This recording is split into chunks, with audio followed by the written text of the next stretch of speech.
Sashimwe inshuti z'umusaraba, ndabasuhuje mu izina rya Kristo Yesu mwana w'Imana. Iki ni igitondo cy'umugisha Imana iduhaye kugira ngo dusangire hamwe ijambo ry'Imana. Twagize umugisha wo kugira ngo tujye tubona ukuntu tuganira ijambo ry'Imana biciye kuri iyi televiziyo ya APC cyangwa ya African Pentecost Church, ikabikorera muri iki gihugu cy'Ubugande. Muri iyi minsi akaba ariho tubarizwa mu karere ka Isingiro. Mbere yuko tuvuga ijambo ry'Imana, amazina yanjye ni Charles Makuza, ndi umukozi w'Imana muri iryo torero. Imana ibaha umugisha. Reka dusoma amagambo y'Imana, hanyuma tuze gukurikiraho ibindi. Turasoma ijambo ry'Imana riri mu Kuva ibice 32 duhereye ku murongo wa mbere.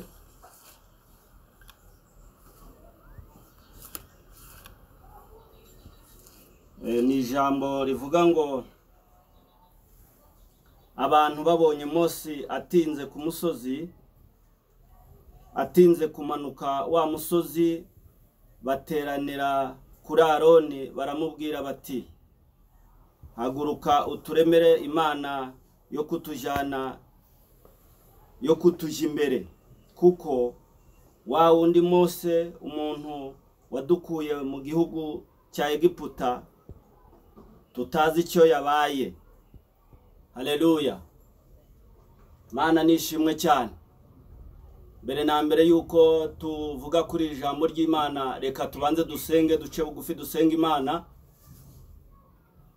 Data, mu izina rya Kristo Yesu turagushimiye, kinguye umuryango w'imbabazi tuboneka aha hantu. Izina ryawe nirihimbazwe.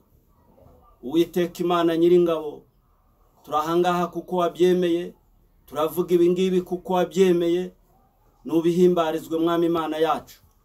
Uwiteka Imana Nyiringabo, rero iri jambo turakwinginze kugira ngo urishohoreshe umwuka wawe wera, abari wo kurisanganya mu mitima y'abantu bose barikurikirana, kugira ngo rikore icyarizanye. Urakoze, icyubahiro n'ubutware bibyawe ni mu izina rya Kristo Yesu. Amen. Yesu nashimwe. Imana nishimwe, Imana nihabwe icyubahiro. Dusomye amagambo y'Imana aboneka mu gitabo cyo Kuva, avuga ku nkuru z'umugabo bita Mose. Mose Imana yamutoranije, imuhamagara imusanze mu gihugu cy'ubutayu, aho yari amaze imyaka 80 yibereye iyo ngiyo.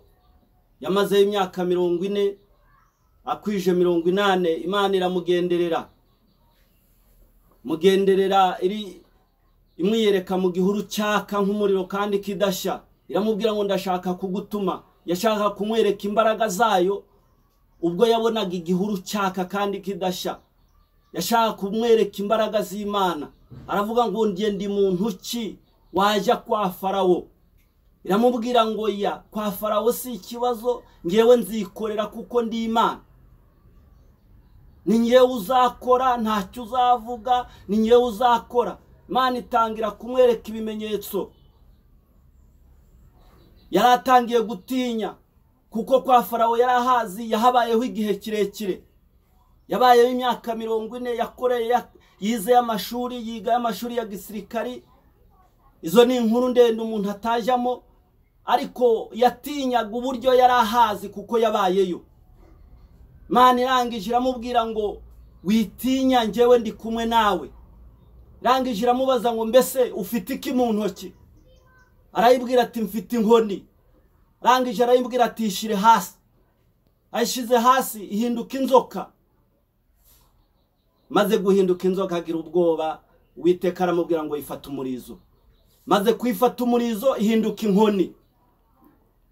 Icyo cyari igitangaza cya mbere Imana ashaka kumwereka imbaraga zayo. Arangije aramubwira ngo fata ikiganza cyawe ugishyire mu gituza. Maze kugishyira mu gituza, ngo nuko mu gituza hahita hahinduka ibibembe, ngo arahita bemba. Rangije Imana irongera amubwira ngo nagisubizemo, arongera abamuzima. Imana iramubwira ngo ngaho genda uje kwa Farawo. Byabaye kwa Farawo ni byinshi, yagiye yakura ubwoko bw'Imana. Bisirayeli bamaze kuva mu maboko ya Farawo, ntibareba imbaraga z'Imana zibakuye mu maboko ya Farawo, ntibareba imbaraga z'Imana Imana ikoresheje ikamya amazi, inyanja itukura, ngo barebe igitangaza Imana bakoreye. Bamaze kugera mu butayu, Bibiliya yatubwiye ngo nuko barangije baribagirwa. Mose yagiye ku musozi kuvugana n'Imana, ariko barangije baribagirwa, bibagirwa imbaraga z'Imana, bibagirwa urukundo rw'Imana yabakuye mu gihugu cya Egiputa. Barangije basanga Aroni, baramusanga, baramwegera, baramubwira ngo dore wa mugabo wadukuye mu gihugu cya Egiputa aratinze, turashaka ko turemera Imana itugeze iyo tujya. Haleluya! Ariko reka nkubwire inshuti z'umusaraba, nta yindi Mana usibye ya yindi yagukuye hahandi. Nta yindi Mana uzabona usibye ya yindi yagukuye hahandi wari uri, yagukuye muri bya bibazo, yagukuye muri bwa bukene, yagukijije bwa burwayi, yagukijije bya bibazo. Nta yindi Mana uzabona, nubwo wakwiremera yindi, ariko nta yindi Mana uzabona ihwanye na ya yindi. Mana nishimwe cyane. Baramwegera baramubwira Aroni ngo turemere Imana izatugeza mu gihugu cy'i Kanani. Ariko nubwo bashakaga kuyirema, iyo Mana baremaga ntabwo yari izi aho bajya, usibye yabakuye muri Egiputa. Yesu nashimwe cyane. Ngo nuko Aroni arangije arababwira ngo munyegere, mubwire abagore banyu n'abahungu banyu n'abakobwa banyu ngo bakweture izahabu, ngo ku maboko no ku matwi ngo bazinzanire. Ngo nuko baratangira bakwetura, baramuhereza. Haleluya! Ariko nubwo bakwetura, ntabwo iyo Mana izabagezayo, kuko iyo Mana ntivuga, nta nubwo ireba, nta nubwo yumva, kuko ari ikibumbano. Usibye abakamije inyanja niyo igomba kuzabagezayo. Bibiliya yatubwira ngo nuko baratangira barakwetura, ngo bamuzanira izahabu, bamuzanira ibyo ku maboko, ku mpeta zabo no ku matwi. Ngo nuko Aroni aratangira arabiyaza. Ariko nubwo bavuga ngo Mose yaratinze, ntabwo yaratinze. Hari ibyo yavuganaga n'Imana, kandi iby'Imana yagombaga kumubwira nibyo byagombaga kubageza i Kanani, nibyo byagombaga kubambutsa Yorodani, kuko niyo yari isigaye, bari mu butayu, barimo bitegeye i Kanani. Hari iby'Imana yamubwiraga ari ku musozi, hari ibyo yavuganaga n'Imana. Ntabwo Mose atinze nk'uko tubyibwira, ntabwo Mose atinze nk'uko tubitekereza. Imana ntitinze kugusubiza nshuti y'umusaraba. Ihangane, Yesu ari mu nzira araje. Bibiliya iravuga ngo nuko, ngo Mose Aroni amaze kubiyaza, ngo nuko ako kanya ngo Mose aramanuka araza. Bibiliya iravuga ngo ako kanya ngo Aroni amaze kubiyaza, ngo Uwiteka abwira Mose, aramubwira ngo reba bwa bwoko bwawe bwamaze kwiyanduza, ngo genda uje kureba. Ngo nuko Mose aramanuka, akimara kugera mu Bisirayeli, ngo asanga ngo bamaze kurema inyana y'izahabu. Yesu nashimwe cyane. Ngo nuko Mose arababara cyane, byatumye afata ibisate by'amabuye yari afite mu ntoki ngo abikubita hasi birameneka, bitewe n'agahinda, bitewe n'umubabaro, ngo nuko abikubita hasi. Arangije abaza Aroni aramubwira ati ibi ni ibiki mwakoze? Aroni atangira kwisobanura amubwira ngo bambwiye ngo nimbaremera Imana, ngo nanjye ndangije ndababwira ngo nimunyegereze izahabu zanyu ziri ku maboko, ngo mbaremera Imana izabagezayo. Nibo babimbwiye si njyewe. Ariko reka nkubwire inshuti y'umusaraba, nta yindi Mana uzabona usibye yagukuye hahandi, usibye yagukuye hahandi waruri, muri bwa bukene, muri bwa butindi, muri bwa burwayi, muri ya maganya, muri ya majune. Imana yaguhaye akazi, Imana yatumye wiga ukarangiza. Nta yindi uzabona, nta yindi uzabona ihwanye nayo usibye yagukuye aho ngaho. Nta yindi uzabona, nubwo ugenda wiremera, nubwo ukwetura, nubwo wiyambura, nubwo hari ibyo ureka, ariko reka nkubwire nta yindi Mana uzabona. Bantu bamaze kwibagirwa, bantu bamaze kwibagirwa, batangiye gukwetura, batangiye kwiyambura. Hari ibintu batangiye koroshya, hari ibintu batangiye kubatiza, bagatangira kubyoroshya. Ariko reka nkubwire, nubwo byoroshya ariko ntibyoroshe. Nubwo ushaka kubikomeza, urakomeza ibidakomeye. Icyampa nshuti y'umusaraba ugategereza. Nubwo ugira ngo Mose aratinze, Mose ntabwo atinze. Yesu araje. Yesu araje ntabwo atinze. Nubwo ugira ngo Mose atinze ku musozi, ntabwo atinze. Arimo aravugana n'Imana, hari ibyo agiye kukuzanira. Ibitumye atinze ni ibintu bigifitiye umumaro, ni ibintu bizakwambutsa, ni ibintu bifite aho bizakugeza. Mose ntabwo atinze nk'uko ubyibwira, ntabwo Mose atinze nk'uko byibwira, ahubwo Mose hari ibyo arimo gutegurira. Yesu hari ibintu byiza arimo gutegurira, nubwo wibwira ko atinze. Ntabwo Yesu atinze nshuti y'umusaraba. Nubwo waba uri mu kibazo, nubwo waba urwaye, ariko Yesu ntabwo atinze. Yesu arabizi, kuko ajya kuguhagurutsa aho wari uri. Yesu ajya kugukura hahandi. Yesu ajya kuvugana nawe. Yarazi impamvu, azi n'impamvu wicaye aho ngaho, azi n'impamvu uhagaze aho ngaho. Yesu arabizi, Yesu arabizi. Ntabwo ubizi kumujusha, rero tegereza, ihangane. Ntabwo atinze nk'uko ubyibwira. Yesu nashimwe cyane. Nubwo abantu barimo bakwetura, ariko ihangane inshuti y'umusaraba. Wikwetura, wigira ibyo wiyambura, wikwitesha agaciro, oya, wigira ibyo wugururira. Yesu araje, Yesu araje, Yesu araje. Reka turebe ijambo ry'Imana riri mu butumwa bwiza bwa Yesu uko bwanditswe na Matayo. Matayo ibice 25. Turahera ku murongo wa mbere. Haravuga ngo icyo gihe ubwami bwo mu ijuru buzagereranwa n'abakobwa 10 bajyanye amatabaza yabo bajya gusanganira umukwe. 2 ariko muri abo 10 5 bari abapfu, abandi 5 bari abanyabwenge. 3 abapfu bajyanye amatabaza yabo ntibajyana n'amavuta. 4 ariko abanyabwenge bo bajyana amavuta mu mperezo zabo hamwe n'amatabaza yabo.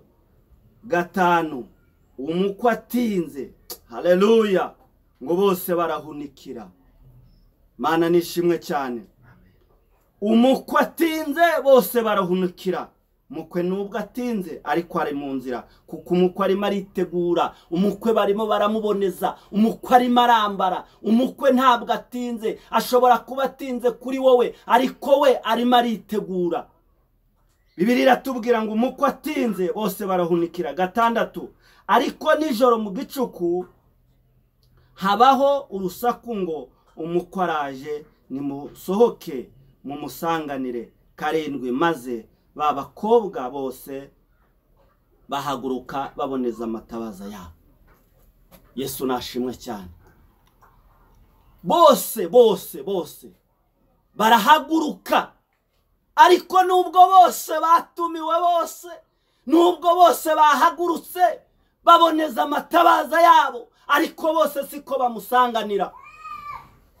Ntabwo bose ariko bamusanganira, ntabwo bose ariko amatabaza yabo aboneye. Nubwo bose batumiwe bari mu bukwe, ntabwo bose ariko amatabaza yabo aboneye. Bose baratumiwe, bahawe invitation yo ko aribo bazagaragarira umukwe, aribo bazamuherekeza, aribo bazamwakira. Ariko Bibiliya yatubwiye ngo 5 bari abapfu, abandi 5 ari abanyabwenge. Yesu nashimwe cyane. Nshuti z'umusaraba, mureke mbabwire,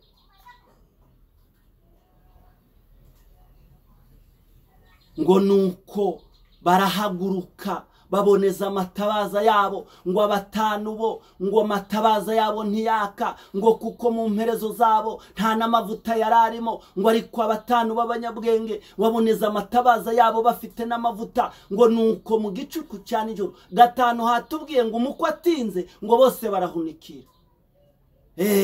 Bose barahunikira. Bibiliya yatubwiye mu Kuva hatubwiye ngo nuko Mose atinze ku musozi, ngo nuko basanga Aroni atinze. Ubutumwa bwiza bwa Yesu haratubwiye muri Matayo ngo nuko umukwe atinze bose barahunikira. Ijambo gutinda,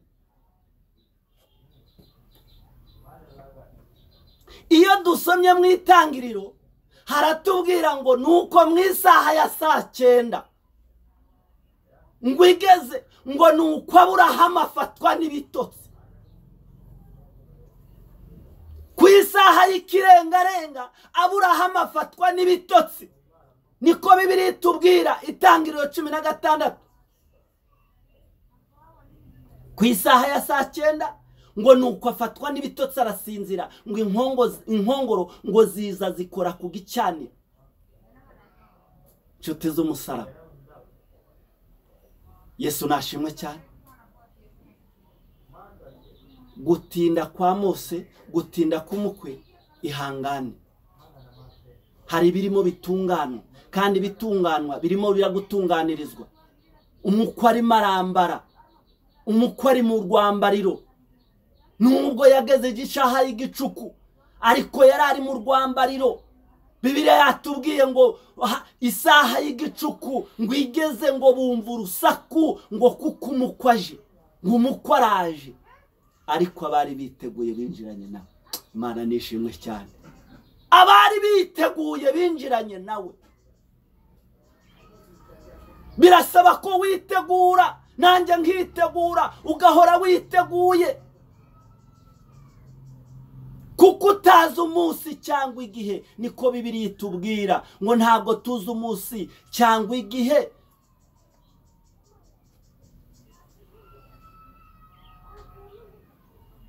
Yesu niwe wibwiriye abigishwa, arababwira ngo iby'imisi n'ibihe byo si ibyanyu, ni ibya Data wenyine, kuko ari bubigena. Ibyo ntabwo tubizi. Ijambo ry'Imana ridusaba guhora twiteguye, kuko tutazi umunsi n'igihe umwana w'Imana igihe azagarukiramo. Ntabwo atinze rero. Ashobora kuza uyu munsi, ashobora kuza mu isaha iri imbere, ashobora kuza nijoro, ashobora kuza mu gitondo, ashobora kuza uri mu kazi, ashobora kuza ugenda, ashobora kugusanga usenga, ashobora kuza gusanga mu bikorwa ibyo aribyo byose. Icyangombwa ni uko uhora witeguye. Yesu nashimwe cyane. icyangombwa ni uko uhora witeguye.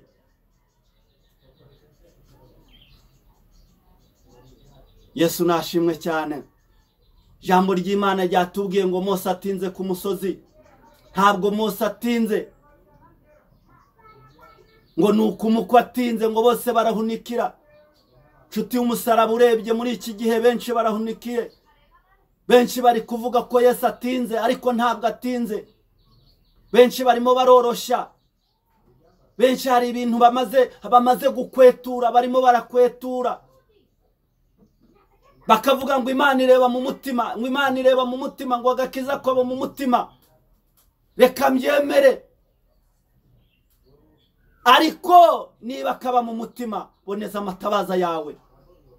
Shobora kuba ureba itabaza, ariko nta mavuta arimo. Shobora kuba uvuga ngo agakiza kari mu mutima, ariko ugendana amatabaza atarimo amavuta. Ushobora kuba uvuga ngo Imana ireba mu mutima, ugendana amatabaza atarimo amavuta. Mana nishimwe cyane. Nshuti y'umusaraba, mureke duhore twiteguye kuko tutazi umunsi n'igihe. Bibiliya iratubwira ngo igihe kiratwegereye cyane kuruta igihe twizereye. Ntabwo nzi igihe, nawe ntabwo uzi igihe. Nshuti z'umusaraba, reka duhore twiteguye. Reka duhore twiteguye. Turi mu minsi ya nyuma. Turi mu minsi iruhije. Turi muri ya minsi ya nyuma Paulo yavuze ifite ibihe birushya. Ngo abantu bazaba bikunda, abantu bazaba bikakaza, abantu bazaba bishira hejuru, ngo indashima atarabera. Haleluya! Niyo minsi ya nyuma. Mana nishimwe cyane. Ngo abantu bazaba bishira hejuru, ngo batumvira ababyeyi. Ariko reka nkubwire nshuti y'umusaraba, muntu w'Imana ibyo ntabwo bikwiriye kuzamuranga. Ukwiriwe no kuranga no kuba ufite itabaza ririmo amavuta, ufite amavuta mu mperezo. Yesu nashimwe cyane. Nicyo kiranga umuntu w'Imana, nicyo kiranga umurokore, nicyo kiranga umuntu utegereje.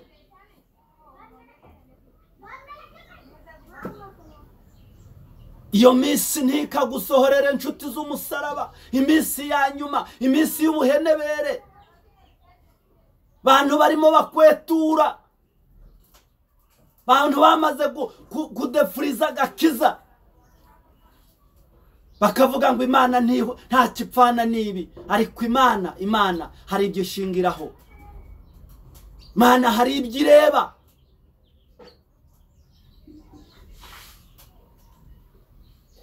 Bibiliya iravuga mu Baheburayo ngo uko Yesu uko yararejo na n'uyu munsi niko ari. Niba rero uzi, niba ijambo ry'Imana rivuga ngo Yesu uko yararejo n'uyu munsi niko ari, wowe ukaba agakiza kejo waragahinduye ukizanira kandi uyu munsi, bigaragaza yuko icyo cyanditswe wowe utakigisoma, utakigiha n'agaciro.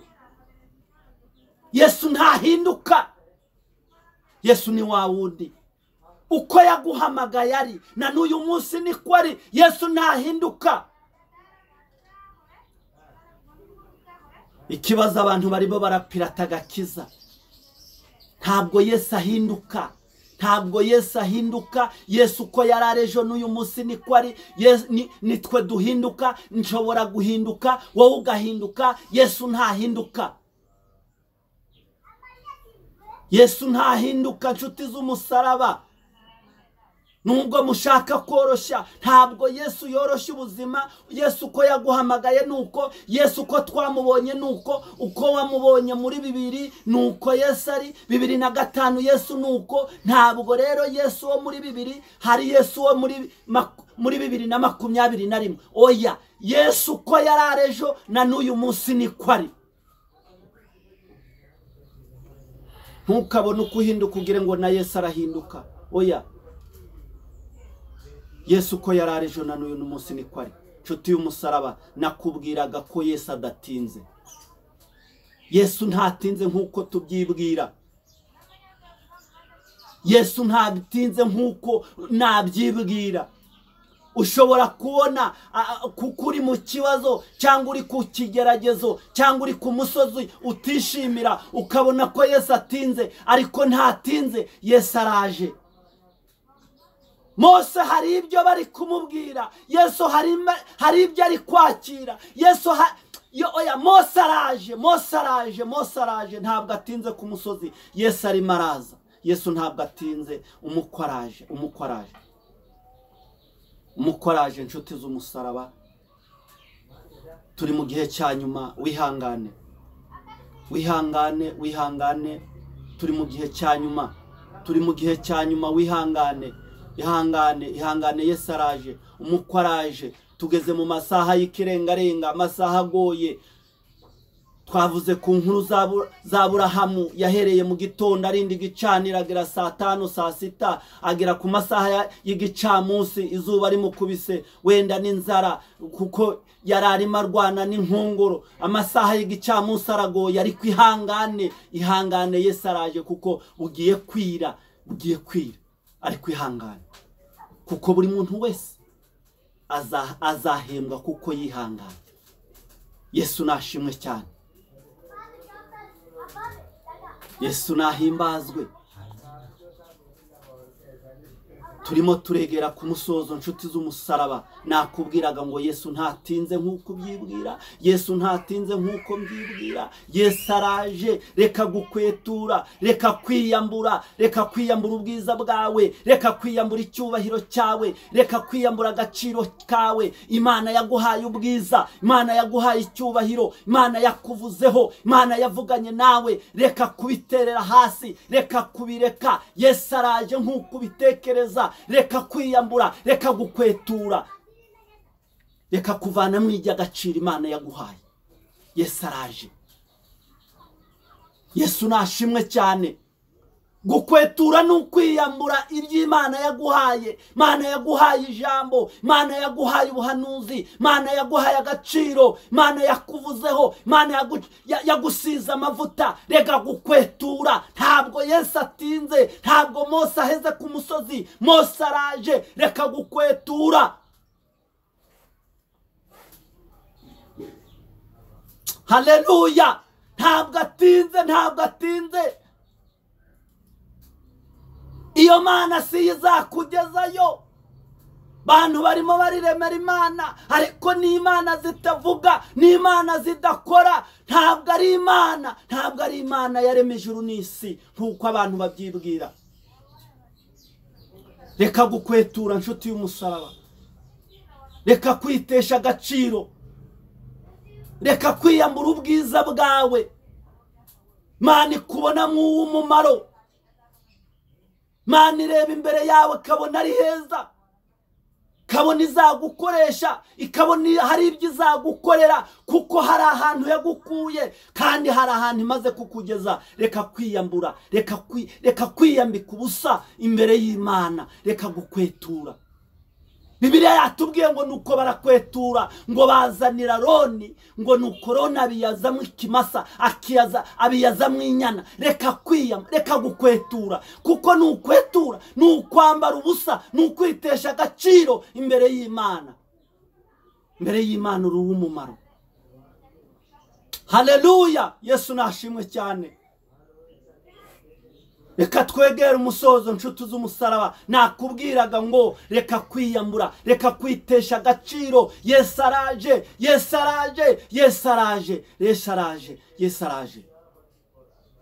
Bibiliya yatubwiye ngo nuko